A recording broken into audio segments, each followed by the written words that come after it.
The desert of Egypt is endless, but silence is rare. The wind moves constantly, shaping dunes into shifting waves of dust. The sun beats down on ruins that have stood for millennia, and every grain of sand carries echoes of stories long forgotten.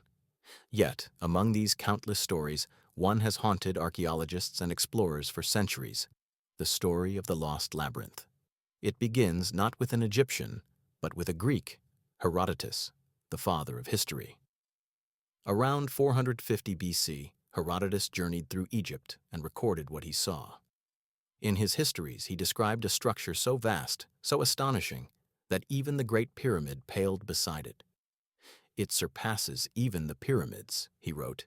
"It has 12 courts and 3,000 rooms, half above ground and half below." He claimed that the lower chambers were tombs, the resting place of kings and sacred crocodiles. The upper halls, he said, were decorated with carvings and inscriptions that told the story of all Egypt's dynasties. Herodotus insisted he had seen it with his own eyes, not a legend, but a reality. Later travelers confirmed it. Strabo, the Greek geographer, described it again 2 centuries later. Endless corridors, doors upon doors, all carved from solid stone. Diodorus of Sicily wrote of it as well, saying it was a place of mystery and ceremony built to preserve the knowledge of the ancients. And then, suddenly, it was gone. No one knows when the labyrinth vanished, only that by the time Egypt's golden age ended, it had already begun to sink beneath the sand. The desert, patient and eternal, began to swallow it whole. When Napoleon's scholars arrived in Egypt thousands of years later, they found little more than fragments, pieces of limestone scattered across the plain near the ancient city of Hawara, at the edge of the Fayum oasis. The labyrinth, if it still existed, was buried too deep to see. But something about the story refused to die. Even in modern times, researchers return to the same patch of desert where Herodotus once stood, searching for what he described. The ruins of Hawara were already known. It was here that Pharaoh Amenemhat III of the 12th dynasty had built his pyramid nearly 4,000 years ago. Around it lay canals, mud brick walls, and the remnants of a mortuary temple. Egyptologists believe the labyrinth might have stood beside that pyramid, built as a grand complex to honor the living and the dead. In 1888, the British archaeologist Flinders Petrie came to Hawara with the hope of finding it. Petrie was not a man prone to superstition. He trusted in measurements and reason. Yet, as he excavated the sands, he uncovered foundations of massive limestone blocks arranged in a grid so intricate it seemed to defy explanation. The sheer scale stunned him. "The work of giants," he wrote in his journal. The labyrinth, it seemed, had not been a myth after all. But what he found raised more questions than it answered. The ground plan he recorded suggested a massive building, hundreds of meters wide, its layout suggesting countless rooms and corridors. Yet the structure itself had been stripped bare in antiquity. The ancient stones had been carried away, reused in later temples, leaving only the ghost of a once great monument. Petrie concluded that this must have been the labyrinth described by Herodotus. But others were not so sure. Some said it was only a mortuary temple. Others believed the true labyrinth lay still deeper underground, untouched. Modern science added new layers to the mystery. In the early 2000s, a team of geologists and engineers known as the Mataha Expedition used ground-penetrating radar across the Hawara site. What they found shocked even them.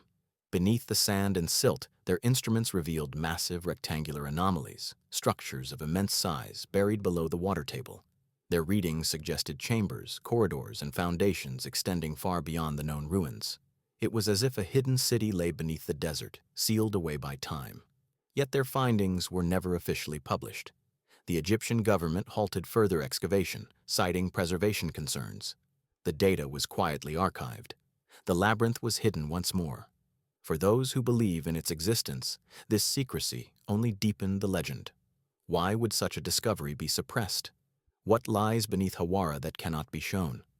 Some claim the labyrinth holds not only the tombs of kings, but also records, the lost knowledge of Egypt, carved into walls thousands of years before papyrus or ink. Others suggest something even older, a structure built before the known dynasties, inherited and repurposed by later pharaohs. From above, the site looks ordinary, flat, sun-bleached, and silent. Tourists visit the nearby pyramid, unaware that just beneath their feet, Layers of stone may still form passageways where no one has walked for millennia.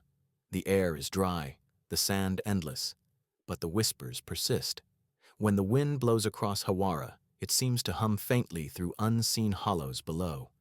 Some say it is only the wind. Others say it is the breath of the labyrinth, the sound of history calling from under the earth. If Herodotus was right, then the labyrinth was more than a monument. It was a library in stone, a map of Egypt's past, carved by those who understood the impermanence of memory.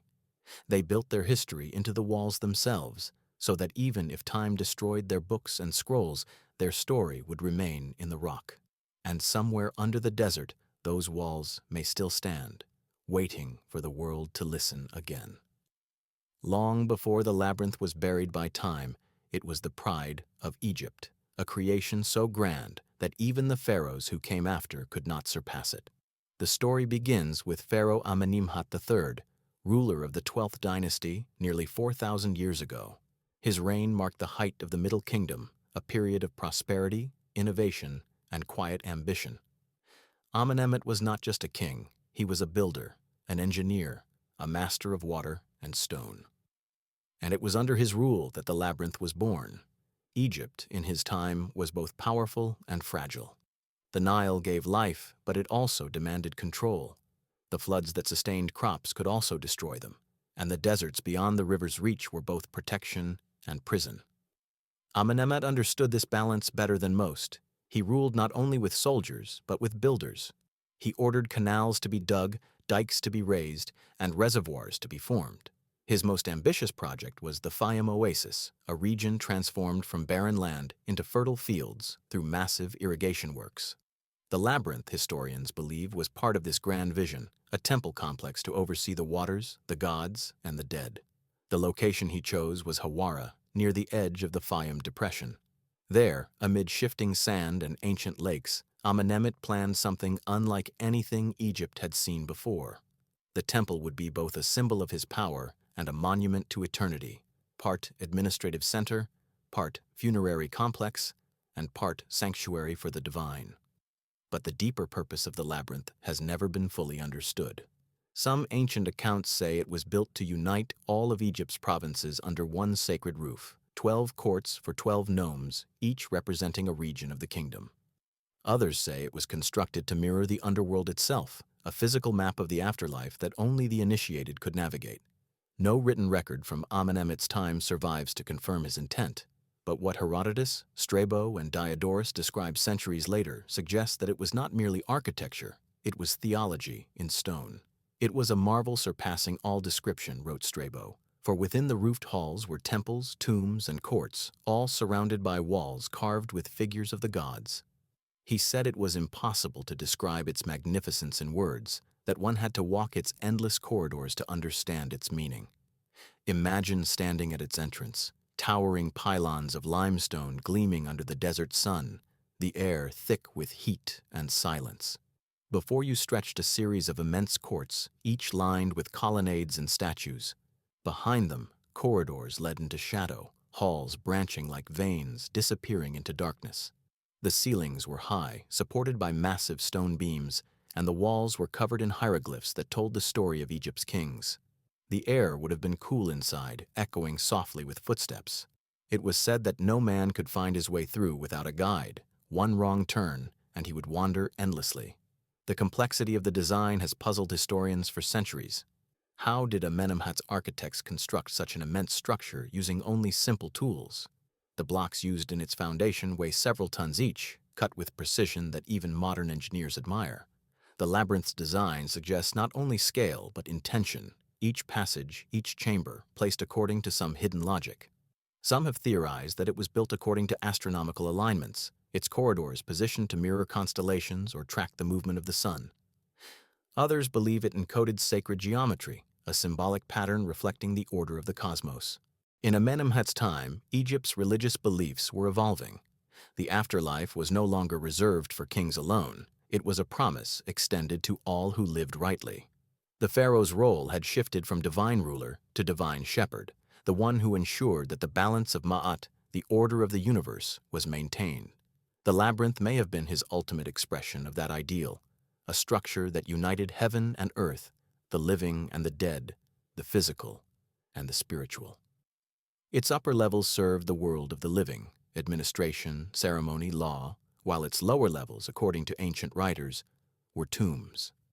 There, beneath the temple, lay the mummified remains of kings and sacred beasts, resting in darkness. Herodotus wrote that the lower chambers were never shown to visitors. Only the priests and the pharaoh could enter. Some said that they contained the secrets of the gods, inscriptions that recorded the creation of the world and the laws that governed it. Others whispered that the chambers were not tombs at all, but vaults, repositories of knowledge. If that were true, the labyrinth might have served as the greatest library of the ancient world long before Alexandria was built. Its scrolls would have been carved into stone itself, imperishable, immune to fire and time. The more one studies Amenemhat's reign, the clearer it becomes that he ruled not through conquest, but through order. The labyrinth was his masterpiece, a monument to control, precision, and permanence. It embodied the belief that everything, from the flood of the Nile to the journey of the soul, could be measured, mapped, and preserved. But there is irony in that ambition.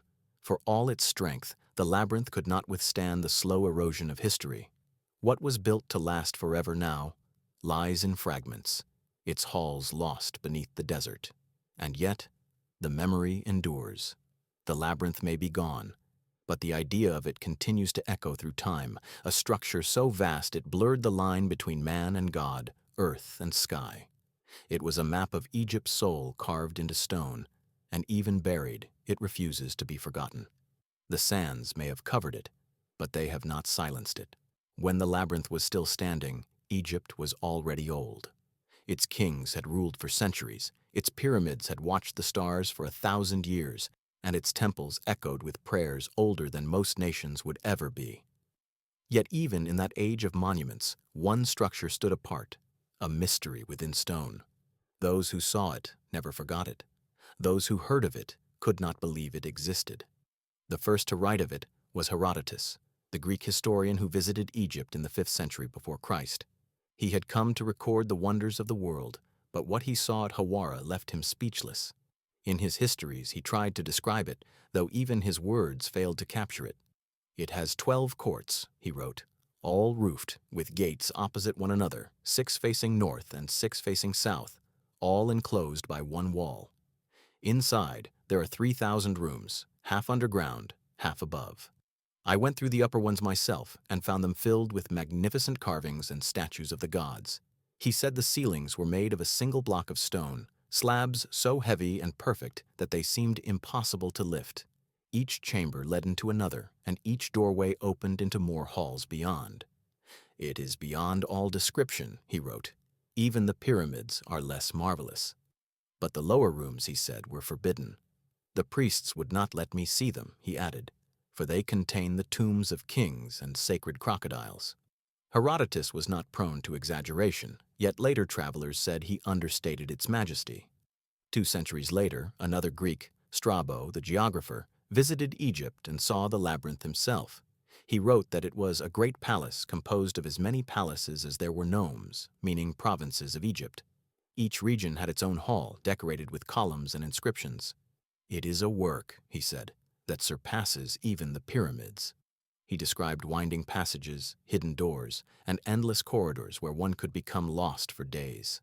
Strabo's account adds a haunting detail. He said the labyrinth was built beside a pyramid, a fact that modern archaeology later confirmed at Hawara, where Amenemhat III's pyramid still stands.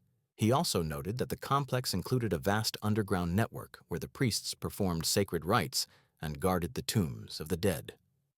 "A roof of stone covers everything," Strabo wrote. "The walls are lined with carvings of the gods, and each hall is more splendid than the last." Then came Diodorus of Sicily, writing a century later. He never saw the labyrinth himself, but spoke to Egyptian priests who remembered it. He said it had been built to preserve the unity of Egypt, one structure for all the regions, so that no province could rise against another. Its design, he claimed, mirrored the order of heaven, with chambers arranged to represent the stars. But Diodorus also added something darker, that the labyrinth had once been sealed deliberately.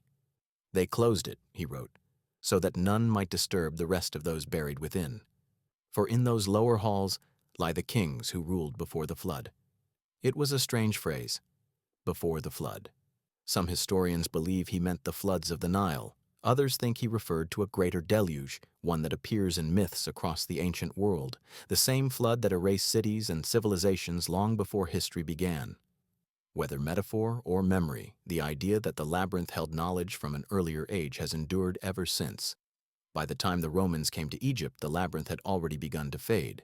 Centuries of neglect had stripped its stones, earthquakes had cracked its walls, and the desert had begun to reclaim what remained. The Roman writer Pliny the Elder, who died in 79 AD, wrote that the labyrinth still existed, but only in ruins. "It is not possible," he said, "to describe the grandeur of what remains. For even in ruin, it defies imagination." He noted that the building was said to have inspired the Greek myth of the Labyrinth of Crete, the home of the Minotaur. Perhaps, he suggested, the idea of a maze so vast that none could escape it was not born in Greece at all, but here, under the Egyptian sun. After Pliny, the voices fall silent. The world changed. The old temples were abandoned, and the last priests of Egypt sealed their shrines. The desert crept closer. The canals that once fed the Fayum silted over. The labyrinth, the temple of 1,000 doors, vanished beneath the sands it had once defied. For nearly 2,000 years, no one knew where it stood, but its legend never died. Medieval travelers spoke of an underground palace near the Fayum, where strange sounds rose from the earth at night. Some said it was haunted. Others whispered that it was cursed, a place where the old gods still slept. The Arabs called it Al-Lahun, the gateway. They believed it guarded something buried deep below, a treasure, or perhaps a warning. By the time European explorers returned to Egypt in the 19th century, only fragments of the labyrinth remained. Massive blocks of limestone jutted from the desert floor like broken teeth. Locals used them to build houses and mosques. The memory of the ancient maze lived only in the writings of men who had died thousands of years earlier. Yet somehow, those words, Herodotus, Strabo, Diodorus, Pliny, were enough to keep the mystery alive. Even now, when archaeologists read their accounts, they hear a kind of echo, the faint voice of the ancient world speaking across millennia. All four men described the same place, the same wonder, the same feeling of awe.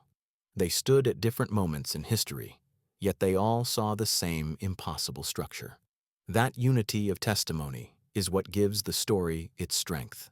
Whatever the labyrinth was, it was real. It existed. The question that remains is, where is it now? For nearly 2,000 years, the lost labyrinth of Egypt was little more than a legend, whispered in the wind and buried in the pages of forgotten books. Its exact location was lost to time. Then, in the early 19th century, as Europe's fascination with Egypt reached its peak, the desert began to give up its secrets once more. When Napoleon Bonaparte invaded Egypt in 1798, he brought with him not just soldiers, but scholars, engineers, and artists. They came to study the land of the pharaohs, to measure and record everything they found. Among them was a team of surveyors who mapped the area around the Fayum oasis, searching for ancient ruins. Near the small village of Hawara, they found strange mounds of stone half buried in sand. Massive blocks of limestone lay scattered, carved with the faint traces of hieroglyphs. The locals called the place Al-Haram el-Kadab, the false pyramid. The scholars noted it carefully. They suspected they had found the remains of the labyrinth that Herodotus once described. When they returned to France, their findings were published in the monumental Description de l'Egypte, a series of books that brought the wonders of Egypt to the modern world. Among their sketches was one labeled Hawara. It showed the base of a pyramid, and beside it, the faint outline of a vast rectangular platform. At the time, few paid attention, but one man who did was an English archaeologist named Flinders Petrie. Petrie arrived at Hawara in 1888, driven by the same curiosity that had haunted Herodotus 2 millennia earlier. The desert around him was silent, its heat oppressive, but the sand beneath his boots hid the memory of kings. He had already excavated pyramids and temples across Egypt, yet the mystery of the labyrinth fascinated him most. "If it existed," he wrote, "it would be the grandest monument ever built by man." He began his excavation near the ruins of the pyramid of Amenemhat III, the pharaoh long believed to be its builder. At first, the work seemed hopeless. The sand shifted constantly, swallowing trenches as fast as they were dug. The workers toiled under a brutal sun, their tools clinking against stone that broke into dust. But on the third week, something changed. As the men cleared a shallow depression near the pyramid's edge, the sand fell away to reveal a block of limestone larger than any they had yet seen. Then another, and another. Soon a pattern emerged, massive foundations laid in perfect alignment, stretching farther than Petrie could measure. What he uncovered was staggering. Beneath a layer of silt and rubble, Petrie found a grid of walls and courtyards made from limestone and alabaster. The precision was extraordinary, each block cut with exacting care, its surface polished smooth. He realized he was standing on the remains of something colossal. "The work of giants," he wrote in his notes, echoing words once used by Herodotus himself. Petrie's team mapped the area meticulously. The platform alone measured nearly 1,000 feet in length, covered in the debris of centuries. The arrangement of walls suggested not a single building, but a vast complex divided into chambers and corridors. Yet, as he excavated deeper, Petrie made a discovery that filled him with both wonder and despair. The entire upper structure of the labyrinth had been dismantled in antiquity. The ancient Egyptians themselves had stripped it bare, carrying its stones away to build other temples and cities. The foundations remained, silent proof that Herodotus had not imagined it. Still, even stripped of its glory, the scale of the ruins astonished him. In his final report, Petrie declared that the site of Hawara was indeed the location of the ancient labyrinth. "The plan of the ground," he wrote, corresponds exactly with the accounts of the classical authors. He concluded that the complex had once included 12 great courts, surrounded by halls, sanctuaries, and administrative chambers, all built on a foundation of limestone several meters thick. But if that was true, it meant that what he had uncovered was only the surface. Beneath the ruins, Petrie believed, there were still deeper chambers, the lower rooms described by Herodotus, the tombs of kings and sacred beasts, hidden far below the water table. But there was a problem. By Petrie's time, the groundwater of the Fayum had risen dramatically. The lower levels of the site were flooded, unreachable by excavation. He had no way to see what lay beneath. And so, reluctantly, he stopped digging. Years passed. Other archaeologists came, studied, and left. Some confirmed Petrie's conclusions, others dismissed them. To many, the labyrinth was still a legend. Yet the story refused to fade. In the early 2000s, more than a century after Petrie's discovery, a team of researchers returned to Hawara with technology the old explorers could never have imagined. Led by geophysicist Louis de Cordier, the Mataha expedition used ground-penetrating radar and electromagnetic surveys to scan the subsurface. What they found stunned even the skeptics. Beneath the sands, below the water table, they detected vast geometric structures, enormous rectangular forms arranged in a pattern too regular to be natural. The shapes matched the dimensions recorded by Petrie. It was as if an entire underground city still lay buried there, sealed by the desert and the flood. But then, suddenly, the research stopped. The Egyptian authorities halted further investigation, citing preservation and environmental risks. The expedition's data, though partially published, was never officially released in full. The team left Egypt quietly. The findings were locked away, leaving more questions than answers. For believers, this silence spoke volumes. Why suppress such a discovery? Why close off the site? Was the labyrinth simply too fragile to excavate, or too extraordinary to reveal? The desert kept its secrets, as it always had. Today, when you stand at Hawara, there is little to see. The land is flat and unremarkable, the air shimmering with heat. But if you close your eyes, you can almost hear what Petrie heard, the wind moving through unseen hollows, the whisper of stone beneath sand. Somewhere underfoot lies what Herodotus once walked through, what Strabo once praised, and what time has tried to erase. The labyrinth is still there. You can feel it, not in sight, but in the weight of the air, in the hum of the earth itself. The desert remembers. When Flinders Petrie left Hawara in 1889, he believed the greatest secret of the labyrinth still lay below the water. More than a century later, technology finally allowed humans to look under that water, and what it found suggested that the old Greek historians might have been telling the truth all along. The Matterhorn expedition began quietly in the early 2000s. Its leader, Belgian geophysicist Louis de Cordier, had long been fascinated by Petrie's reports.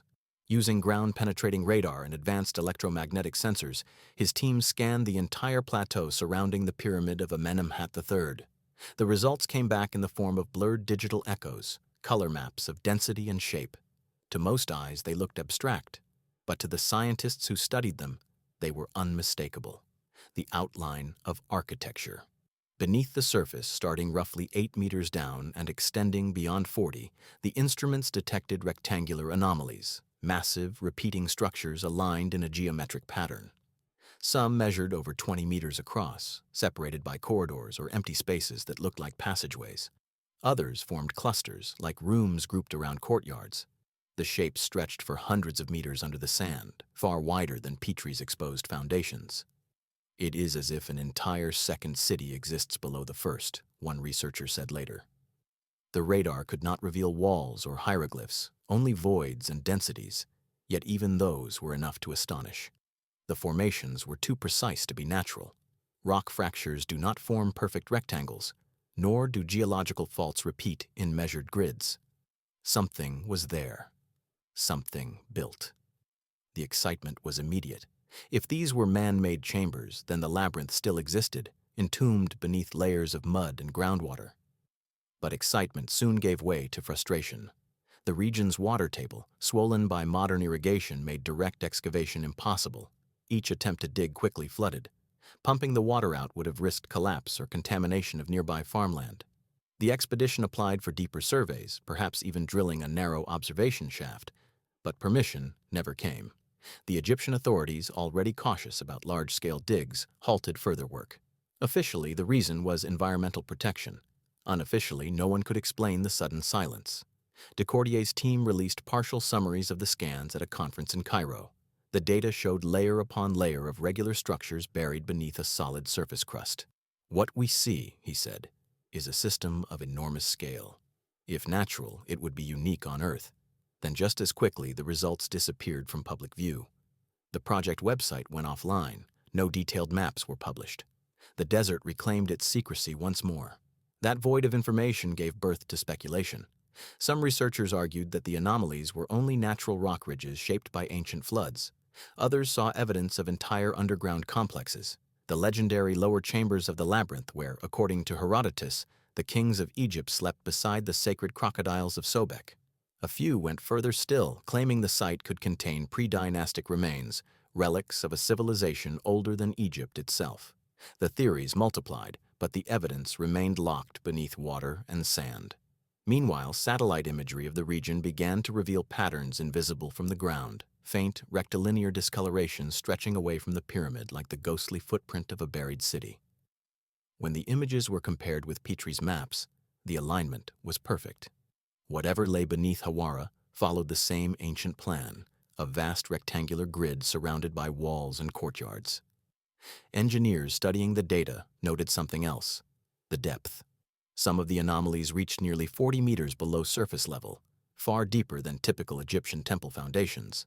If these were indeed human constructions, they represented one of the deepest subterranean networks ever attempted in antiquity. Why would Amenemhat III build so far below the earth? What purpose required so many layers, so many sealed chambers? The answers, as always, depend on who you ask. To mainstream Egyptologists, the explanation is simple. The structures were part of an enormous funerary complex, perhaps unfinished, later dismantled and reused. To others, the labyrinth was never merely a temple. It was a repository, a vault built to preserve knowledge through flood and fire.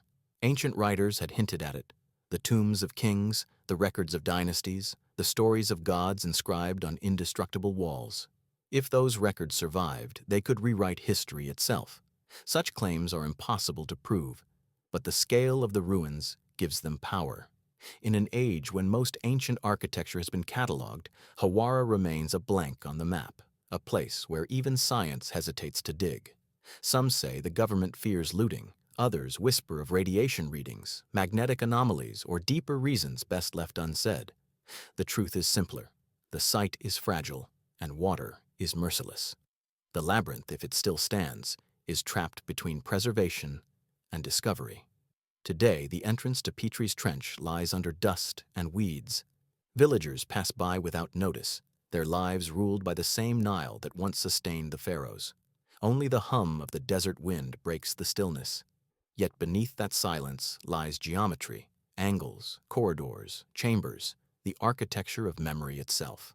The radar scans end where the equipment could not reach, leaving the lower layers unresolved. What lies below them is anyone's guess.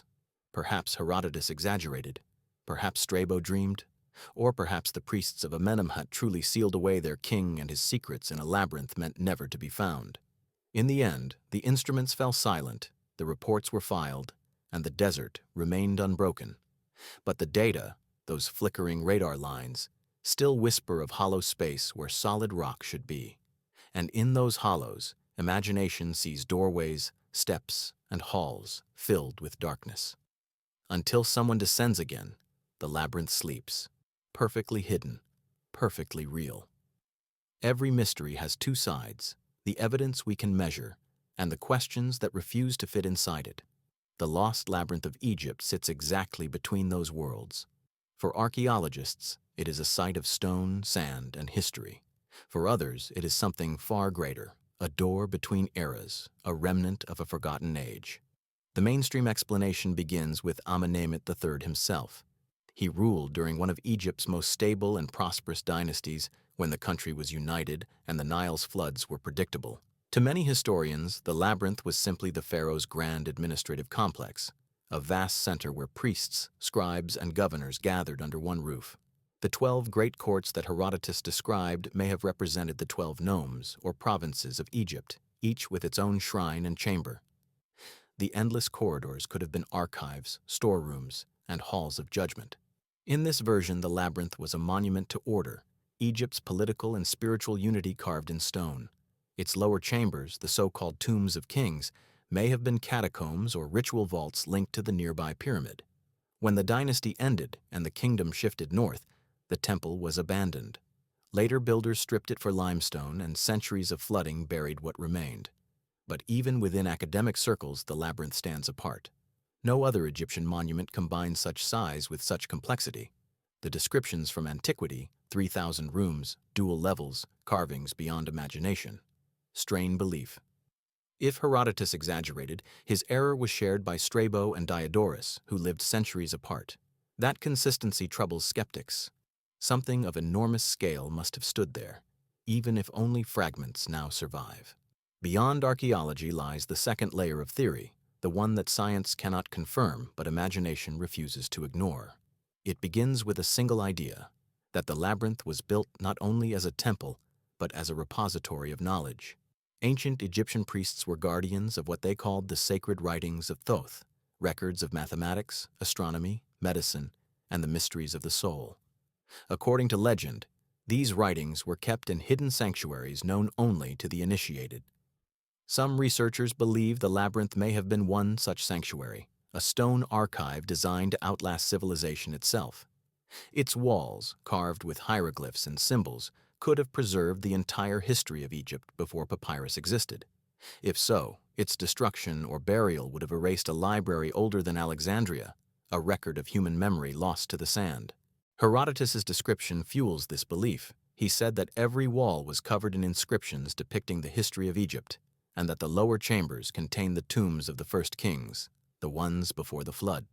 That phrase, repeated later by Diodorus, has inspired endless speculation. Did he mean the annual Nile flood, or something far older, a global catastrophe remembered in myth across cultures? Some scholars point out that Amenemhat III's reign coincided with a changing climate. The waters of the Fayum were rising, the desert was shifting. Inscriptions from that period speak of floods, failed harvests, and temples rebuilt to appease restless gods. Perhaps the labyrinth was designed not just to honor the dead, but to preserve what might otherwise be destroyed, a vault for the knowledge of a world facing change. Then there are the alternative theories, whispered more than published. Some claim the labyrinth predates the 12th dynasty entirely, that Amenemhat merely restored something older, inherited from a forgotten civilization. They argue that the geometry of the site, with its near-perfect proportions and grid alignments, resembles not later Egyptian architecture but the mathematical designs of much earlier stone cultures. Others draw comparisons to structures thousands of miles away, the platform at Baalbek, the step pyramids of Corral, even the megaliths of Malta. The suggestion is bold that long before the pharaohs, a global network of builders existed, connected by shared knowledge now lost. To conventional science, such claims sound impossible. Egypt's history is well documented, its dynasties traced by inscription and artifact. Yet the labyrinth remains a gap in that record, a vast project with no surviving blueprint, no surviving texts, and no definitive explanation. How could something described by multiple ancient witnesses simply vanish? How could so grand a monument leave no trace of its purpose? Some point to the Fayum's shifting earth. Over thousands of years, the water table rose, flooding the site and depositing meters of silt. What wasn't dismantled was drowned. Others suspect that the pharaohs themselves hid what the labyrinth contained. Ancient Egypt was no stranger to secrecy. Knowledge was power, and some knowledge was too sacred to share. The priests of Sobek, whose temple stood nearby, were known to guard their mysteries fiercely. To them, the labyrinth was not a monument, it was a threshold to the underworld, and it was never meant to be reopened. In the modern age, secrecy takes a different form. When the Madaha expedition's results vanished from public view, conspiracy theories bloomed. Some claimed the data revealed anomalies the government wanted to keep hidden, perhaps hieroglyphic walls visible in radar imagery or traces of sealed chambers larger than cathedrals. Others believed the silence was simply bureaucratic. Too little funding, too much risk, too many unanswered questions. The truth remains buried, like the labyrinth itself, beneath layers of speculation. And yet, across all these theories, one idea persists. The labyrinth still exists. Beneath the shifting sands of Hawara, below the waters that drown the plain, the chambers still lie in darkness, waiting. Whether they hold stone walls or forgotten writings, tombs or echoes, no one can say. But every scan, every trench, every whisper of wind across that barren plateau suggests the same thing. Something is there. What it is, monument, tomb, or memory, may never be known. Perhaps the labyrinth was always meant to remain hidden, its purpose fulfilled in silence. Or perhaps it still calls to us, as it once called to Herodotus, to come and see what lies behind the next door. The sands of Hawara lie still today, unbroken, unremarkable, and quiet. To the untrained eye, it looks like any other stretch of desert, scattered stones, a few weathered blocks, and the eroded base of a forgotten pyramid. But beneath that silence lies something immense, something that once defined an age. The labyrinth of Egypt may be gone from sight, but it has never truly left the human imagination. Every civilization has its buried memory, a monument that refuses to die, a riddle that reminds us how little we really know about our own past. For Egypt, that riddle is the labyrinth. Even stripped of its walls, it endures as both a mystery and a mirror. It reflects not only the ingenuity of those who built it, but also the hunger of every generation that has searched for it since. The Greeks saw it as a wonder greater than the pyramids. The Romans thought it was the model for their own grand halls. Explorers saw in it a monument to lost greatness. And today, in the age of satellites and scanning drones, it remains a symbol of something far older than history itself, the idea that the past still holds secrets beyond our reach. Herodotus, when he stood before its gates, could not have known that his words would echo for millennia. He described what he saw with awe, not realizing that those descriptions would one day be all that remained. Strabo followed, walking through the same corridors, tracing the same walls, feeling the same wonder and the same confusion. They both tried to capture in ink what the desert would later swallow in sand. And yet, through them, the labyrinth still breathes. For the archaeologists who later searched Hawara, Petrie, Naville, and others, the labyrinth became more than a monument. It was a symbol of endurance. They understood that the stones of Egypt were not just relics, but records, messages written for the future. Every buried wall, every fragment of limestone, was a letter in the alphabet of time. To uncover it was to read the story of humankind itself. And still, the final chapter is missing. The labyrinth remains sealed. The earth has claimed it as its own, keeping it safe, or perhaps keeping it hidden. Each attempt to reach it, from Napoleon's scholars to the Mataha expedition, has ended at the same point: the edge of the unknown. Beyond that edge, the instruments fall silent. It is as if the desert has drawn a line and whispered no further. But the legacy of the labyrinth is not just physical, it is psychological. It reminds us that every age builds its own version of the maze, a structure of ambition, faith, and fear. The ancient Egyptians built theirs from limestone and belief. We build ours from technology and questions. Yet the pattern is the same. We search for meaning, we map the unknown, and we wander through corridors of our own making, hoping to find the center. The story of the labyrinth is also the story of human memory. The Greeks called Egypt the land of knowledge, the place where gods once walked as men.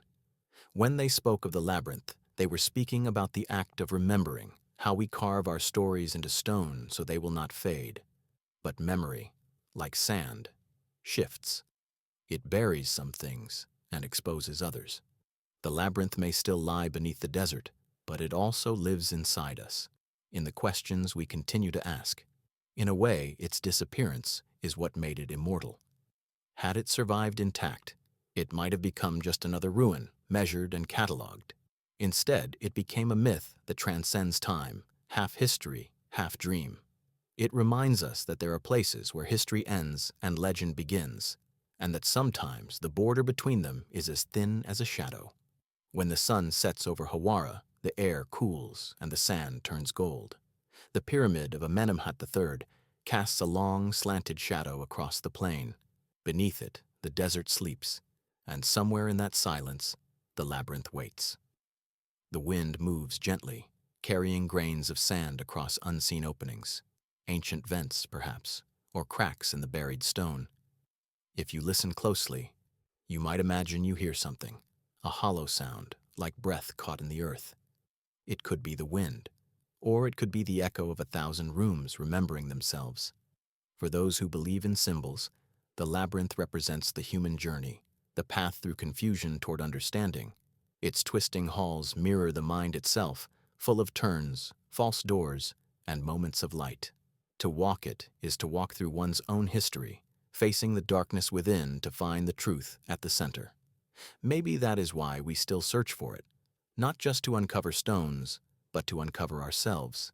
Because every buried city, every forgotten temple, is a reflection of our desire to remember where we came from.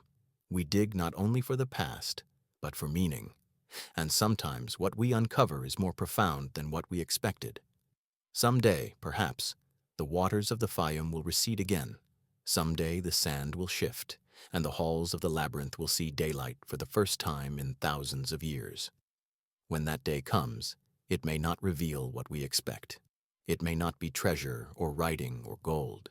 It may only be silence, the silence of something that endured long after its builders were gone. But even if it remains buried forever, its story will never fade.